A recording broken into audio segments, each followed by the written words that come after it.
And you heard this conversation. For sure. You're right outside the door. Everybody heard it. Everybody heard it. Yeah. And you heard them fight constantly. Not constantly. A lot. Yeah. A lot. Yeah, absolutely. And it's not just what I heard.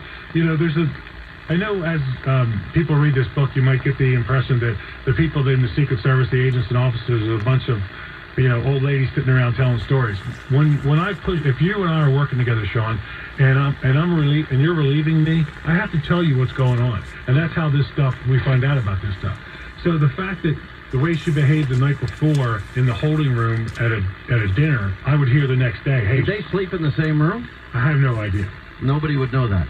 I certainly don't. You would know based on where your position was. Well, but I did. I'm sorry. Yeah, go ahead. Yeah, I did have the opportunity. Because of the position I had outside the Oval Office, my top secret security clearance had some things added to it, and it also gave me the opportunity to do escorts. So let's say you're the guy they hired to come in and fix the floors. I would escort you on a weekend while the first family wasn't there up in the living quarters. I've been up there, right. But I didn't see anything that was out of the ordinary. It looked like it's a beautiful place to live, and it looked like a normal home to me. Let's talk about the women.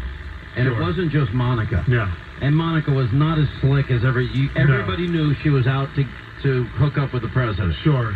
She kind of left a trail of breadcrumbs. You had to be pretty switched off not to understand why she was asking you, where the president is or how your day's going, and did he leave the mansion yet? And she was purposely trying to place herself in his path, and that's what brought her to my attention, and why eventually, after a short period of time, I tried to get her removed. And it worked for a short period of time, but then it didn't. Bill Clinton personally got her the pass to come back. That's what I believe, absolutely. I mean, How else do you get it? I mean, this is a big deal.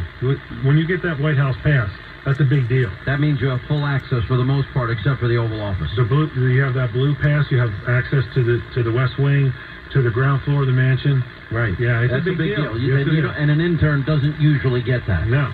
But the other thing that really shocked me, you said there's many women involved here. I mean, you talked about Eleanor Mondale, right. Former vice presidential candidate, former presidential candidate Mondale's daughter, caught, I think it was in the Blue Room. Map room. The map room, yes, on the table, making out with Phil. Right. And they were in front of the table, but yeah. And there were many others. How many others? So I don't really know what the count is. Best estimate. I'm aware of easily 3 to 4. These were regular people that he would see that you knew he was having shenanigans with. Well, not regular, but I know that he had contact with them, and also some of them were regular because they were people that traveled with him or met him on the road when he would go on the road. And so the agents knew that they were meeting her. Absolutely. He was meeting them. Absolutely. I heard quite a few stories from the agents about. They actually, when I was trying to intervene with Monica, and before I kind of put 2 and 2 together that it was really happening, that they were having this affair, that one of the agents said to me, Gary, stay out of this. You don't know what happens on the road. I heard that many times. Gary, you don't know what's going on the road. You're not with us all the time. And you don't, so. Are they trying to look out for you? That was a heads up. Yes. Don't get yourself in trouble. Yes. Listen.